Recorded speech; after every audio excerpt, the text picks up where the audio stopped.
एक कॉमन और most repeating concept है फॉर जेईई एग्जाम, जिसमें लिमिट आपको दिया हुआ है कि फाइनाइट या एग्जिस्ट करती है और फंक्शन में कोई कांस्टेंट मिसिंग आपको इवैल्यूएट करना होता है। क्योंकि ये ट्रिग्नोमेट्रिक यहाँ पे लिमिट का क्वेश्चन है, तो इसका सबसे इजीएस्ट तरीका होता है यूजिंग सीरीज एक्सपेंशन। यहाँ पे फंक्शन कोसाइन का है तो हम कोसाइन की सीरीज यूज करेंगे और यहाँ पे कॉस की वैल्यू को एक्स की पावर के टर्म्स में पुट करेंगे। तो जब भी आप एक्स की पावर के टर्म्स में पुट करते हैं तो डिनोमिनेटर में जो एक्स की पावर है उसको आप हमेशा नोटिस करिए। उसकी डिग्री से आप आइडेंटिफाई करेंगे कि इस सीरीज की कितनी टर्म्स आप लेंगे। यहाँ पे डिग्री 4 है तो कोसाइन की जो सीरीज है उसमें एक्स की पावर 4 तक की टर्म्स आप कंसिडरेशन में लेंगे। तो यहाँ पे अब हम वैल्यूज पुट करेंगे। तो पहले हम इसकी वैल्यू पुट करेंगे, तो यहाँ पे x की जगह 2x आएगा क्योंकि इनपुट 2x है, लेकिन डिग्री 4 तक टर्म्स लिखेंगे तो लिमिट के इस एक्सप्रेशन को यहाँ पे लिखेंगे। फिर cos 4x की बात करेंगे तो 4x इनपुट है, पावर 4 तक की टर्म्स लेंगे।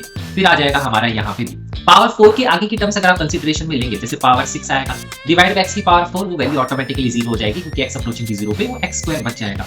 अब हम यहाँ पे क्या कंडीशन लगाएंगे कि लिमिट फाइनाइट है और एग्जिस्ट करती है, तो न्यूमरेटर में जो भी x की पावर 4 की टर्म्स से जो लेस x की पावर है उसकी सारे कोफिशिएंट्स 0 होने चाहिए। क्योंकि सपोज ऊपर x स्क्वायर है नीचे x4 है तो वहां पे 1/x स्क्वायर रह जाएगा, 1/0 अप्रोचिंग टू इंफिनिटी हो जाएगा, तो लिमिट फाइनाइट नहीं आएगी। तो यहाँ पे ये कंडीशन लगाएंगे। तो सबसे पहले हमें दिख रही है x रेज़ टू पावर 0, मतलब कांस्टेंट टर्म 0 होनी चाहिए। तो कांस्टेंट टर्म आप देखेंगे तो उससे ये इक्वेशन बनेगी 1 + a - b = 0, तो b = 1 + a। फिर हम कंडीशन लगाएंगे x² का कोफिशिएंट 0 होना चाहिए। तो यहाँ पे फिर उससे आप कोफिशिएंट्स लिखेंगे तो ये कुछ इस तरह से एक्सप्रेशन बनेगा वैल्यूज लिखने के बाद। तो उससे a की वैल्यू आप कैलकुलेट कर लेंगे -1/4। फिर a की वैल्यू जो आ गई वो यहाँ पुट कर देंगे, उससे b कैलकुलेट कर लेंगे और दोनों वैल्यू पुट करके आप एडिशन निकाल सकते हैं, जो आंसर आ जाएगा 1/2।